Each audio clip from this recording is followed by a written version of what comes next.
Although it immediately followed License to Kill, a legal battle resulted in a 6-year hiatus between these films, the longest gap ever in Bond's 50-year history.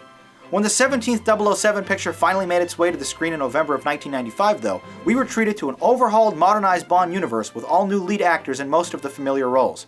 Most notably, of course, Pierce Brosnan as Commander Bond, and Judi Dench as M. The two veteran actors share a cold and intense conversation early in the film that expertly establishes their frosty but respectful relationship. After his friend and fellow Agent 006, played by Hollywood redshirt Sean Bean, is executed during a Cold War mission gone bad, Brosnan finds himself hunting down the thief of an EMP satellite weapon known as GoldenEye, who just so happens to be the same Russian evildoer who killed his friend 9 years prior. Director Martin Campbell effortlessly adapts this series for the 90s, which in a post-Soviet world many thought ill-advised. The script, a holdover from the Dalton days, still has a dark tinge to it, and it is all the more better for it. GoldenEye is arguably the strongest of Brosnan's 4 pictures, which became decidedly more playful and unbelievable as they progressed. Brosnan blends the best comedic elements that Moore pioneered with the sexiness and determination Connery introduced, giving us the quintessential action hero in the process. The trick is to quit while you're still ahead. That's one trick I've never learned. Perhaps you'll show me how it's done. Vodka martini. Shaken, not stirred. And for you?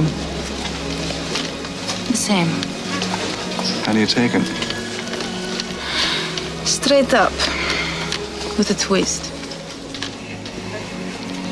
Thank you, Mr. The name's Bond. James Bond. Ksenia Sergeyevna Onatop. Onatop? Onatop.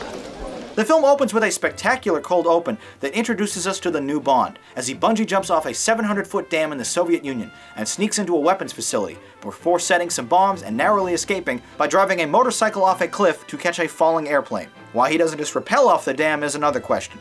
It's a hell of a way to kick off the film, a well-written sequence that'll instantly remind any 90s kids of the classic facility level from the iconic N64 video game. Isabella Scoruppa was a fine Russian Bond girl, but her portrayal is mostly overshadowed by the great performances around her, like the femme fatale that flirtatiously plays cat and mouse with Bond, Famke Janssen. She's one of the standout female baddies in this series, and she manages to be menacing and seductive at the same time.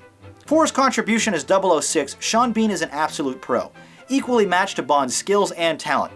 He is an excellent foe that's a pleasure to watch. As a bonus, he also lives up to his humorous internet memedom by getting himself killed not once, but twice, both instances done here incredibly well. Relying more on models than CGI, the visuals here are gritty and realistic, the explosions loud and gigantic, the sound editing layered and coherent. Grossing 6 times its $58 million budget, this well-paced 130-minute action film truly hits all the right marks of a Bond film: the girls, gadgets, car chases, card games, and drinks.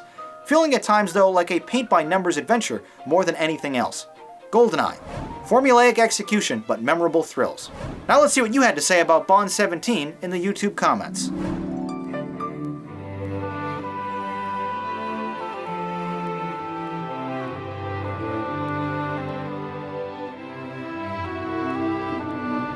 GoldenEye on the Rate-O-Matic, a 9 and an 8.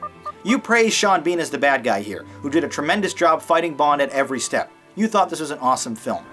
Almost serving as a 90s reboot for the franchise, I loved the action, hand-to-hand combat, tank chase through Russia, and everything else here, even if it wasn't particularly original. I thought this was a great film.